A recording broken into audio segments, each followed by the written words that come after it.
নমস্কার বন্ধুরা, বাংলার ইনভেস্টর ইউটিউব চ্যানেলে আপনাদের সকলকে স্বাগত জানাই। চ্যানেলে প্রথমবার এসে থাকলে চ্যানেলটা অবশ্যই সাবস্ক্রাইব করে রাখবেন। যদি প্রথমেই নিফটি ফিফটির কথা বলি, দেখতে পাচ্ছেন এই যে শুরুটা এটা একদম নিউট্রাল ওপেন হয়েছিল, তবে এটা ভালো ব্যাপার যে প্রথমে পড়ে গিয়ে সেখান থেকে রিকভারি দেখিয়েছে। এটাই যদি এরকম হতো, প্রথমে ওপর দিকে বেড়ে তারপরে নিচের দিকে নামতো, তাহলে কিন্তু সেটা মার্কেটের উপর বড় একটা প্রেসার তৈরি করতো। তো এর আগেও দেখতে পেয়েছিলেন আমেরিকার যে মার্কেট সেটা নেগেটিভে বন্ধ হয়েছিল, তার সঙ্গে সঙ্গে গিভ নিফটি সেটাও অনেকটা মাইনাসে ছিল, এবং তার সঙ্গে সঙ্গে বর্তমানে যে নিপা ভাইরাসের সংক্রমণ দেখা যাচ্ছে, এগুলোর জন্য প্রথমে আমাদের এই নিফটি ফিফটি নিচের দিকে পড়লেও পরে ইউরোপিয়ান ইউনিয়ন এবং ভারতের এই ট্রেড ডিলের খবর সামনে আসার পর এই যে নিফটি ফিফটি এখানে কিন্তু মোটামুটি একটা ভালোই রিকভারি দেখা যায়, এবং এই শেষের দিকে তো দেখতেই পাচ্ছেন একটা শার্প রিকভারি দেখা গেছে, এবং এটা মূলত হয়েছে আজকেই নিফটি ফিফটির এক্সপায়ারির কারণে। যদি ব্রডার মার্কেট ইন্ডেক্সেস গুলো দেখি, এই নিফটি ফিফটি এটা 0.5% বেড়েছে, নিফটি নেক্সট 50 এটা 0.66% বাড়া, নিফটি ব্যাংক 1.25% বেড়েছে, ফাইন্যান্সিয়াল সার্ভিস এটা 0.88% বাড়া, মিড ক্যাপের তেজি দেখা গেছে 0.5% বেড়েছে, 100, 200, 500 এইগুলো প্রায় 0.5%-এর কাছাকাছি বাড়া রয়েছে, মিড ক্যাপ 50, মিড ক্যাপ 100 এইগুলোতেও প্রায় একই তেজি দেখা গেছে, এবং এই স্মল ক্যাপ এখানে দেখতে পাচ্ছেন স্মল ক্যাপ 100 এটা বেড়েছে 0.41%, এবং এই স্মল ক্যাপ 50 এটা 0.71% বেড়েছে। তো মোটামুটি বেশিরভাগ এই ব্রডার ইন্ডাইসেস আজকে পজিটিভে বন্ধ হয়েছে, বেশিরভাগই 0.5%-এর কাছাকাছি বাড়া। এবং যদি ওভারঅল মার্কেটের কথা বলি, এই এনএসসিতে 3,312 খানা স্টকের মধ্যে পড়া শেয়ারের সংখ্যা 1562 খানা, এবং সেখানে বেড়েছে 1631 খানা। তো এখানেও খুব বড় যে ডিফারেন্স দেখা গেছে সেরকমটা নয়, মোটামুটি একটা পারফরমেন্স আজকের দিনে এই বাজারে দেখা গেছে। আর যদি সেক্টর ওয়াইজ কথা বলি, এই নিফটি অটো এটা প্রায় 1%-এর কাছাকাছি পড়েছে। যেটুকু খবর সামনে আসছে, এই ইউরোপিয়ান ইউনিয়ন থেকে বছরে প্রায় 2.5 লাখের মতো গাড়ি এই ট্যারিফ ফ্রি বা কম ট্যারিফে ভারতে আসতে পারে। তো সেই কারণে এই যে ভারতের মধ্যে কম্পিটিশন বাড়বে, সেটাই কিন্তু এই অটো সেক্টরকে কিছুটা আজকে নিচের দিকে নামিয়ে এনেছে। তারপরে এই ফাইন্যান্সিয়াল সার্ভিস এটা 0.96% বেড়েছে, এফএমসিজি পড়ে গেছে 0.60%। তো এই এফএমসিজি এই সেক্টরের মধ্যে অনেক কোম্পানি থাকে, তার মধ্যে যদি দেখি এই নিচের দিক থেকে দেখতে পাচ্ছেন যেগুলো পড়েছে, এই গোদরেজ কনজিউমার এর নাম্বার ছিল, এবং নাম্বারের পরে আজকে ভালো পতন দেখা গেছে। তারপরে পতঞ্জলি ফুডস এটা পড়েছে। তারপরে দুটো কোম্পানি দেখতে পাচ্ছেন, এই যে রেডিকো খৈতান, তারপরে এই যে ইউবিএল রয়েছে, এইগুলোই অ্যালকোহলিক বেভারেজ সেগমেন্ট থেকে কাজ করছে। তারপরে ইউনাইটেড স্পিরিট রয়েছে, এটাও একটা অ্যালকোহলিক বেভারেজ সেগমেন্টে কাজ করা কোম্পানি। তারপরে ভিবিএল দেখতে পাচ্ছেন, এটাও মোটামুটি এই বেভারেজ সেগমেন্টে কাজ করে, তবে এর মূলত অ্যালকোহল সেক্টরে সেরকম কোনো প্রেজেন্স নেই। তো এরকম খবরও সামনে আসছে যে ইউরোপিয়ান ইউনিয়ন থেকে কিছু অ্যালকোহলিক বেভারেজ আগের থেকে অনেক কম ট্যারিফে ভারতে আসবে। তো এর ফলে ভারতেও কম্পিটিশন বাড়বে, সেই কারণে দেখতে পাচ্ছেন এই রেডিকো, তারপরে ইউবিএল, ইউনাইটেড স্পিরিট এইগুলোতে আজকে মোটামুটি একটা প্রেসার দেখা গেছে, এবং এইগুলোই মূলত এফএমসিজি সেক্টরকে নিচের দিকে নামিয়ে এনেছে। এই গোদরেজ কনজিউমার এই কোম্পানিটার যদি কথা বলে থাকি, এইখানে দেখতে পাচ্ছেন এই Q3 নাম্বারের পরে পড়েছে, এবং বিভিন্ন ব্রোকার এটাকে ডাউনগ্রেডও করে দিয়েছে। তারপরে নিফটি আইটিতে তেজ দেখা গেছে 0.86%, মিডিয়া এটা 1.44% বাড়া, মেটাল বেড়েছে 3%-এর উপরে, Pharma 0.30%, PSU bank 0.25%, private bank বেড়েছে 1%, এবং এই নিফটি রিয়েলটি এটাও প্রায় 0.5%-এর কাছাকাছি বাড়া রয়েছে।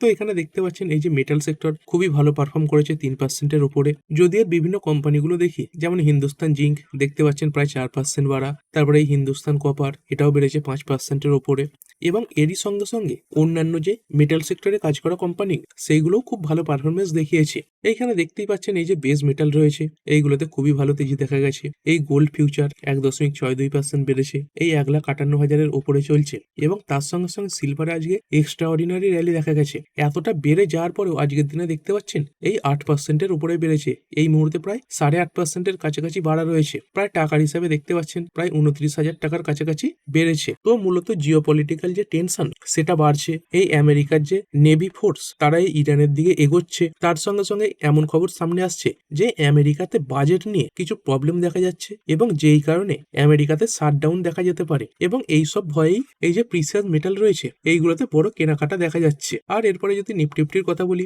যদি আজকে নিফটি ফিফটি কোনোভাবে 25,000 এই লেভেলটার নিচে নেবে খানিকক্ষণ টিকে থাকতো, তাহলে কিন্তু 24,900, 24,800 এই লেভেলগুলো খুলে যেত, কিন্তু এই নিচে 24,932.55 এটার লো লাগিয়ে দিয়ে সেখান থেকে যে রিকভারি দেখিয়েছে, খুবই ভালো একটা রিবাউন্ড আজকের দিনে দেখতে পেয়েছি এবং ওপর দিকে সব লেভেলই প্রায় খোলা রয়েছে। এই 25,200, 25,300 এবং এইগুলোকে আস্তে আস্তে ভাঙতে ভাঙতে নিফটি 25,500 দিকে এগোতে পারে। এবং তারই সঙ্গে সঙ্গে এরকম খবরও সামনে আসছে, আমেরিকার সঙ্গেও এই যে ট্রেড ডিল সেটা কমপ্লিট হতে পারে।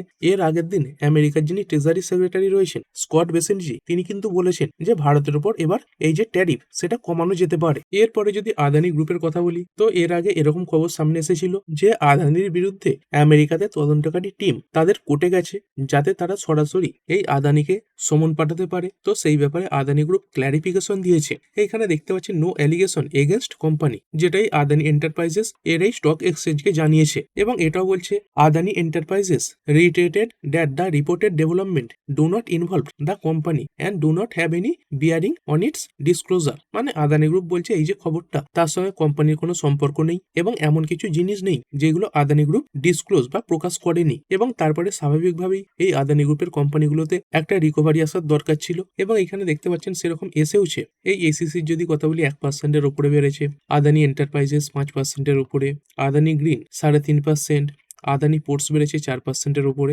মোটামুটি বাকি যে আরো কোম্পানিগুলো রয়েছে সেগুলোতে মোটামুটি তেজি দেখা যাচ্ছে। এবং এই যে AWL বা যেটাকে আদানি উইলমান নামে পরিচিত ছিল, সেটা থেকে তো আদানি পুরোপুরিভাবে এক্সিট নিয়ে নিয়েছে। তো দেখতে পাচ্ছেন এইটা বাদ দিয়ে বাকিগুলো কিন্তু বেড়েছে, আর এইটাতে এর আগের দিনে সেরকম পতনও কিন্তু দেখা যায়নি। এরপরে কিছু কোম্পানি এই কোয়ার্টারলি রেজাল্টের কারণে তার সঙ্গে সঙ্গে নিউজের কারণে ফোকাসে ছিল, সেগুলো চলুন দেখে নেই। যেমন প্রথমেই দেখতে পাচ্ছেন অ্যাক্সিস ব্যাংক লিমিটেড 5%-এর উপরে বেড়েছে। কোম্পানি তার নাম্বার পেশ করেছিল। যদি এখানে এই সেলস প্রফিট এগুলো দেখেন, এই সেলস দেখতে পাচ্ছেন ইয়ারলি এবং কোয়ার্টারলি কিছুটা বেড়েছে 5%। তো এইগুলো অনেক বড় মাপের কোম্পানি। মার্কেট ক্যাপ দেখতে পাচ্ছেন এই 4 লাখের উপরে মার্কেট ক্যাপ রয়েছে এবং এই যে সেলস 32,000 কোটি, 33,000 কোটি, সেগুলো কিন্তু খুব সহজে অন্যান্য ছোটখাটো কোম্পানির মতো অনেক বেশি বেড়ে যায় না যে 20%, 30% বাড়বে। এদের কিন্তু এই যে গ্রোথ সেটা এরকম মোটামুটি থাকে এই 4%, 5% এবং মার্কেট এতেই খুশি হয়। তারপরে এবিটাও দেখতে পাচ্ছেন মোটামুটি ইয়ারলি এবং কোয়ার্টারলি দুটো জায়গাতেই বেড়েছে। নেট প্রফিট 6,779 কোটি থেকে বেড়ে 7,060 কোটি এবং কোয়ার্টারলিও বেশি। তারপরে যদি অন্যান্য প্যারামিটারগুলো দেখি, এখানে দেখতে পাচ্ছেন মার্কেটের যে অনুমান ছিল সেটাকেও বিট করেছে। তার সঙ্গে সঙ্গে বিভিন্ন যে অ্যানালিস্টরা তারাও কিন্তু কোম্পানির যে টার্গেট প্রাইস সেটা বাড়িয়ে দিয়েছে। এইখানে যদি জেএম ফাইন্যান্সিয়ালের কথা বলি, এরা দেখতে পাচ্ছেন এর আগে টার্গেট প্রাইস দিয়েছিল 1475, সেখান থেকে বাড়িয়ে করেছে 1550 এবং এই বাই রেটিং এটাকেই বজায় রেখেছে। তারপরে এই মতিলাল অসওয়াল এরা দেখতে পাচ্ছেন নিউট্রাল রেটিং দিয়েছে, কিন্তু এই যে টার্গেট প্রাইস এটা দিয়েছে 1400 এবং তারই সঙ্গে সঙ্গে কোম্পানির যে অ্যাসেট কোয়ালিটি এটাও কিন্তু ইমপ্রুভ হয়েছে। তারপরে কোটাক মাহিন্দ্রা ব্যাংক, এটার যদি কথা বলি নাম্বারের পরে প্রায় 2.5%-এর উপরে পড়ে গেছে। যদি নাম্বারের কথা বলি খুব একটা খারাপ ছিল না। এরও দেখতে পাচ্ছেন সেলস মোটামুটি ঠিকঠাকই রয়েছে। এই ইয়ার অন ইয়ার 5% বেড়েছে, কোয়ার্টারলিও বাড়া। এই নেট প্রফিট এটা ইয়ার অন ইয়ার 5% বেড়েছে, এটাও কোয়ার্টারলি বেশি। তবে মার্কেটের যে অনুমান ছিল সেটাকে মিস করে গেছে এবং এই IIFL ফাইন্যান্স এই যে গ্রুপটা রয়েছে তারা কোম্পানির যে ভ্যালুয়েশন সেটা নিয়ে মানুষকে সতর্কও করেছে। তবে এটাও বলবো যে এই ধরনের কোম্পানিগুলো এমন নয় যে প্রতিবারই ভালো নাম্বার পেশ করবে। প্রতিটা কোম্পানি কোনো না কোনো সময় খারাপ নাম্বার পেশ করে। মানে বলতে চাইছি এমনটা নয়, যদি এই কোম্পানি আপনার পোর্টফোলিওতে থেকে থাকে তো আপনি ভয় পেয়ে যাবেন। এমনিতে নাম্বার কিন্তু মোটামুটি ঠিকঠাকই এসেছে। তারপরের company Sam metallics and energy limited. কেমন এসেছিল কোম্পানির নাম্বার? এইখানে দেখতে পাচ্ছেন কোম্পানির যে নেট সেলস এটা বেড়েছে এই ইয়ার অন ইয়ার প্রায় 8.38% বেড়েছিল এবং তারপরে প্রায় 3%-এর উপরে তেজি দেখা গেছে। তারপরে ভাগরাঙ্গি লিমিটেড প্রায় 8.5%-এর কাছাকাছি বেড়ে গেছে, খুবই স্ট্রং নাম্বার পেশ করেছিল। এই নেট প্রফিট দেখতে পাচ্ছেন প্রায় 168% বাড়া, এই 1 কোটির কাছাকাছি থেকে বেড়ে হয়েছে 3.15 কোটি। তারপরে 20 মাইক্রন্স 5%-এর উপরে পড়েছে। SBFC ফাইন্যান্স লিমিটেড এটা পড়ে গেছে 11.5%-এর কাছাকাছি। তো দেখতেই পাচ্ছেন the street is not happy with SBFC finance. তো কোম্পানির যে পেশ করা নাম্বার সেটা এই মার্কেট খুশি হয়নি, যদিও কোম্পানির এই নাম্বার এটা কিন্তু স্ট্রং ছিল। এবং দেখতে পাচ্ছেন রিসেন্টলি লিস্ট হওয়া একটা স্টক এবং তার সেই লিস্টিং প্রাইসের কাছাকাছি স্টকটা পৌঁছে গেছে। কোম্পানির যদি অ্যাসেট আন্ডার ম্যানেজমেন্টের কথা বলি AUM, এটা দেখতে পাচ্ছেন ইয়ার অন ইয়ার 29% বেড়েছে, 8,148 কোটি থেকে বেড়ে হয়েছে 10,478 কোটি। কোম্পানি এখানে নাম্বার দেখতে পাচ্ছেন এই সেলস 28% বাড়া। তারপরে নেট প্রফিট এটাও ইয়ারলি 34% বেড়েছে। তারপরে আল্ট্রাটেক সিমেন্ট লিমিটেড এই কোম্পানির নাম্বারও স্ট্রং ছিল, প্রায় 2.25% বাড়া। দেখতে পাচ্ছেন কোম্পানির যে রেজাল্ট এটা মার্কেটের যে অনুমান সেটাকে বিট করেছে। আর যদি টার্গেট প্রাইসের কথা বলি, দেখতে পাচ্ছেন বিভিন্ন ব্রোকারেজ এটাকে বাই রেটিং দিয়েছে এবং তার সঙ্গে সঙ্গে টার্গেট প্রাইস এটা কত দিচ্ছে 15,210। বর্তমানে কতই রয়েছে এই 12,590 এর কাছাকাছি রয়েছে। তো মোটামুটি এইখান থেকেও প্রায় 3,000 পয়েন্ট ওপরে টার্গেট দিচ্ছে। আর বাজারে বলতে পারেন এই যে সিমেন্ট বিজনেস, এখানে দুখানে কোম্পানি রয়েছে। এক হচ্ছে এই বিড়লা গ্রুপের এই আল্ট্রাটেক সিমেন্ট, আর অন্যদিকে এই আদানি গ্রুপের এই এসিসি অম্বুজা, যেগুলো পরে কিন্তু একসঙ্গে মার্জও হয়ে যাবে। মানে এই সেগমেন্টে মাত্র দুখানা কোম্পানি কিন্তু কাজ করছে বলতে পারেন, এবং এই কোম্পানিগুলোর ভবিষ্যতে কিন্তু খুব ভালো রয়েছে। তার সঙ্গে সঙ্গে আমাদের যে ইনফ্রাস্ট্রাকচার সেটাকে বাড়ানোর জন্য সরকারও কিন্তু অনেক কিছু হেল্প করছে। এরপরে এমসিএক্স তো বলেছিলাম কোম্পানির যে নাম্বার খুবই স্ট্রং ছিল, এবং ডিটেলসে আলোচনাও করেছিলাম কেন কোম্পানির নাম্বার ভালো এসেছে। তো 6%-এর উপরে বাড়া দেখতে পাচ্ছেন। কোম্পানির যদি Q3 নেট প্রফিটের কথা বলি, এটা ইয়ার অন ইয়ার 151% বেড়ে হয়েছে 401 কোটি, এবং তার সঙ্গে সঙ্গে এই যে এবিটা, এটাও 144% বাড়া, এবং এই রেভিনিউ এটা দেখতে পাচ্ছেন এই অ্যানুয়ালি প্রায় 121% বেড়েছে। এই 301.38 কোটি থেকে বেড়ে হয়েছে 665.62 কোটি। এরপরে জেএসডব্লিউ এনার্জি লিমিটেড প্রায় 7.5%-এর কাছাকাছি পড়ে গেছে। তবে যদি নাম্বারের কথা বলি, এমনটা নয় যে খারাপ নাম্বার ছিল। ইয়ারলি বেসিসে যদি দেখেন খুবই ভালো নাম্বার ছিল, কিন্তু কোয়ার্টারলি বেসিসে খারাপ ছিল। এই কোয়ার্টারলি 5,177 থেকে পড়েছে 4,082, এবিটা 2,996 কোটি থেকে পড়ে 2,030 কোটি, নেট প্রফিট 824 থেকে পড়েছে 529 কোটি। তবে মার্কেট এই যে ইয়ারলি এত ভালো নাম্বার পেশ করেছে সেটাকে সম্পূর্ণ ইগনোর করে দিয়েছে, এবং কোয়ার্টারলি যে নাম্বার এটাকে কিন্তু মার্কেট অ্যাকসেপ্ট করেছে, এবং এই কোয়ার্টারলি ডাউন হয়ে যাওয়ার পরে এই স্টক কিন্তু প্রায় 7.5%-এর উপরে পড়েছে। তবে এই যে পড়েছে এটা কিন্তু ওভার রিয়াক্ট করেছে, তো শর্ট টার্মে একটা রিকভারি আসার সম্ভাবনা কিন্তু দেখা যাচ্ছে। এবং তারই সঙ্গে সঙ্গে যদি কথা বলি, এই যে জেব্রিস, এরা কিন্তু কোম্পানির যে টার্গেট প্রাইস সেটা কমিয়ে দিয়েছে, এবং এই যে এস্টিমেট সেটাও কাট করেছে। এই যে জেব্রিস, এরা তো এখনো এই যে বাই রেটিং সেটা বজায় রেখেছে, কিন্তু এই যে টার্গেট প্রাইস যেটা আগে দিয়েছিল এই 700 টাকা, সেখান থেকে কমিয়ে দিয়েছে এই 660 টাকায়। তো এই টার্গেট প্রাইস এটাকে কমিয়ে দেওয়াতে মার্কেট আরো বেশি খারাপ রিয়াকশন দেখিয়েছে। তারপরে ভারত পেট্রোলিয়াম কর্পোরেশন লিমিটেড, তো কোম্পানির ব্যাপারে একটা খবর তো ছিলই যে ব্রাজিলের সঙ্গে এই কোম্পানির ডিল হয়েছে, এবং ব্রাজিল থেকে এরা ক্রুড অয়েল আনবে, এবং তারই সঙ্গে সঙ্গে Q3 নাম্বারও পেশ করেছিল। এইখানে দেখতেই পাচ্ছেন এই $780 মিলিয়ন যে অয়েল ডিল সেটা হয়ে গেছে এই ব্রাজিলের সঙ্গে, ব্রাজিলের যে পেট্রোবাস রয়েছে এদের সঙ্গে। এবং যদি Q3 নাম্বারের কথা বলি, Q3 প্রফিট আফটার ট্যাক্স এটা দেখতে পাচ্ছেন ইয়ার অন ইয়ার 62% বেড়েছে। তারপরে নুভামা ওয়েলথ ম্যানেজমেন্ট লিমিটেড 4%-এর উপরে ডাউন হয়েছে। তো খুবই সামান্য গ্রোথ দেখা গেছে। নেট প্রফিট, রেভিনিউ বলুন, এগুলো খুব বেশি বাড়েনি, মাত্র এই 4%-এর কাছাকাছি বেড়েছে। মানে মার্কেট আশা করে চলছিল এর থেকে ভালো নাম্বার এই কোম্পানি পেশ করবে, এবং এরকম একদম সামান্য বাড়া নাম্বার পেশ করার পরে মার্কেট খারাপ রিয়াকশন দেখিয়ে দিয়েছে। তারপরে এই গান্ধার অয়েল রিফাইনারি 6%-এর উপরে ডাউন হয়েছে। কেমন ছিল কোম্পানির নাম্বার? যদি সেলসের কথা বলি, সেলস ভালো ছিল, 1,005 কোটি থেকে বেড়ে 1,167 কোটি, কোয়ার্টারলিও বেশি। কিন্তু তারপরের যে ডেটাগুলো এইখানে দেখতে পাচ্ছেন এই খরচা বেড়ে গেছে, এক্সপেন্সেস 964 থেকে বেড়ে হয়ে গেছে 1,108। তো অনেক বড় জাম দেখা গেছে এই খরচায়, এবং তার সঙ্গে সঙ্গে কোয়ার্টারলিও কোম্পানির খরচা অনেকটা বেশি হয়ে গেছে। সেই কারণে এই যে অপারেটিং প্রফিট এটা ইয়ারলি বাড়লেও এই 42 কোটি থেকে বেড়ে 59 কোটি হলেও এই যে কোয়ার্টারলি এটা ডাউন হয়েছে 66 কোটি থেকে পড়ে হয়েছে 59 কোটি। এবং অপারেটিং প্রফিট মার্জিন এটাও দেখতে পাচ্ছেন কোয়ার্টারলি ডাউন হয়েছে 6% থেকে কমে হয়েছে 5%। তারপরে নেট প্রফিট এখানে যদি দেখেন এই 20 কোটি থেকে বেড়ে তো 34 কোটি হয়েছে, কিন্তু কোয়ার্টারলি মানে এর আগের কোয়ার্টারে এটা ছিল 40 কোটি। মানে ইয়ারলি কোম্পানির নাম্বার ভালো, কিন্তু কোয়ার্টারলি খারাপের দিকেই। তারপরে গ্র্যানুলস ইন্ডিয়া লিমিটেড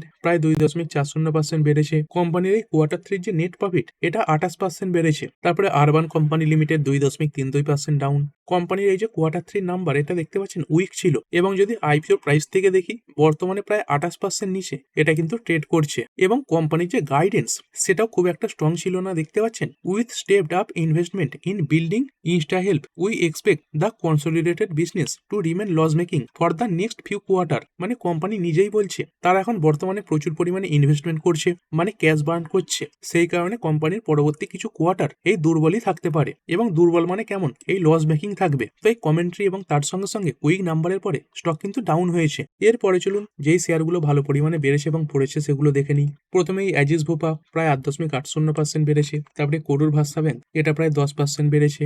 এই করুর ভাস্তা ব্যাংক এটা যে বেড়েছে এটা কিন্তু কোম্পানি স্ট্রং Q3 নাম্বারের জন্য বেড়েছে। কোম্পানির প্রফিট 39% বেড়েছে। টোটাল যে ডিপোজিট মানে টাকা জমার পরিমাণ এটা 16% বেড়েছে। তারপরে এই home first finance company 11.21% up. এই মতিলাল ওসওয়াল এরা কোম্পানির যে টার্গেট প্রাইস সেটা বাড়িয়ে দিয়েছে। বাড়িয়ে কত করেছে 1370, আর এর আগের দিনে স্টকটা কতই চলছিল এই 1112-তে চলছিল, মানে 1112 হচ্ছে এর আগের দিনের ক্লোজিং প্রাইস। তো এই ওপর সাইডে টার্গেট দেওয়ার পরে এই স্টকে ভালো জাম্প এসেছে। তারপরে যেগুলো ডাউন হয়েছে, এই one source speciality Pharma limited 18.99% পড়েছে। এই কোম্পানির জন্য একটা আলাদা খবরও ছিল।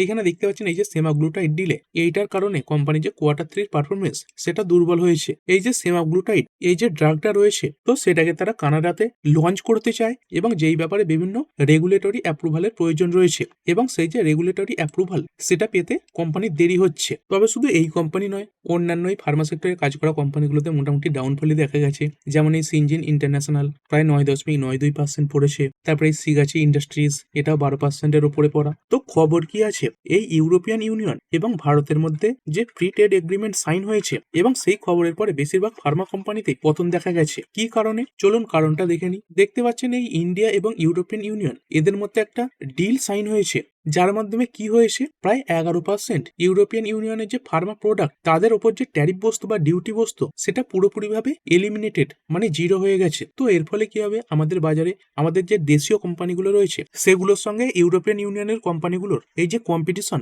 সেটা বাড়বে এবং সেই খবরে স্টকগুলো পড়ে গেছে। আবার এমন কিছু কোম্পানি রয়েছে যারা এই ইউরোপিয়ান ইউনিয়নের দেশগুলো থেকে ওষুধের যে কাঁচামাল সেগুলো সংগ্রহ করে এবং এই খবরটা কিন্তু সেই সমস্ত কোম্পানিগুলোর জন্য ভালো হতে পারে যারা এই স্পেশালাইজড ইনগ্রিডিয়েন্টস এইগুলো সংগ্রহ করে থাকে ইউরোপ থেকে। এরপরে সান টিভি নেটওয়ার্ক প্রায় 6.20% ডাউন হয়েছে। এরপরে যদি একবার নিফটি দেখে নিই, তো 34টা কোম্পানি আজকে পজিটিভে বন্ধ হয়েছে এবং 16টা কোম্পানি নেগেটিভে বন্ধ হয়েছে। কোনগুলো পজিটিভ এবং কোনগুলো নেগেটিভে বন্ধ হলো, যদি কথা বলি, আদানি এন্টারপ্রাইজেস 5.30% বেড়েছে। এই আদানি গ্রুপের ক্লারিফিকেশনের পরে এই আদানি এন্টারপ্রাইজেস এতে এত বড় তেজি দেখা গেছে। তারপরে রেজাল্টের পরে অ্যাক্সিস ব্যাংক 5%-এর উপরে বাড়া, জেএসডব্লিউ স্টিল বেড়েছে 4.55%। তারপরে যে কোম্পানি সেটা আবার আদানি গ্রুপ থেকে আদানি পোর্টস 4.33% বাড়া, গ্রাসিম ইন্ডাস্ট্রি বেড়েছে 3.66%। আর কোনগুলো পড়েছে সব থেকে বেশি, তো প্রথমে মাহিন্দ্রা অ্যান্ড মাহিন্দ্রা এর নাম দেখা যাচ্ছে 4%-এর উপরে ডাউন। তারপরে এশিয়ান পেন্টস এটা 2.80% পড়েছে। কোটাক ব্যাংক পড়েছে 2.58%, ম্যাক্স হেলথ 1.64% এবং এই মারুতি এটাই 1.5%-এর কাছাকাছি পড়ে বন্ধ হয়েছে। তো এই ভিডিওটা এখানেই শেষ করছি, পরবর্তী ভিডিওতে আরো কিছু নিউজ কভার করা হবে। তো ঠিক আছে বন্ধুরা, আশা করছি ভিডিওটা আপনাদের ভালো লেগেছে। আপনি চাইলে এটাকে লাইক এবং শেয়ার করতে পারেন। আর শেয়ার মার্কেট সংক্রান্ত ডেইলি নিউজ আপডেট পেতে চ্যানেলটা সাবস্ক্রাইব করে রাখবেন এবং পাশে থাকা বেল আইকনটি টিপে অল অবশ্যই সিলেক্ট করে রাখবেন, যাতে পরবর্তী ভিডিওর নোটিফিকেশন আপনার কাছে সময় মতো পৌঁছে যায়। আর হ্যাঁ, ভিডিওটি শুধুমাত্র ইনফরমেশন এবং এডুকেশনাল পারপাসের জন্য বানানো হয়েছে। আমি সেবি রেজিস্টার্ড নই, তাই কোনো প্রকার শেয়ারে কোনো প্রকার বাই, সেল, হোল্ড বা অ্যাভারেজ করার কোনো সিদ্ধান্ত নেওয়ার আগে আপনার যে ফাইন্যান্সিয়াল অ্যাডভাইজার আছে তার সঙ্গে অবশ্যই আলোচনা করবেন। দেখা হচ্ছে পরের ভিডিওতে। ধন্যবাদ।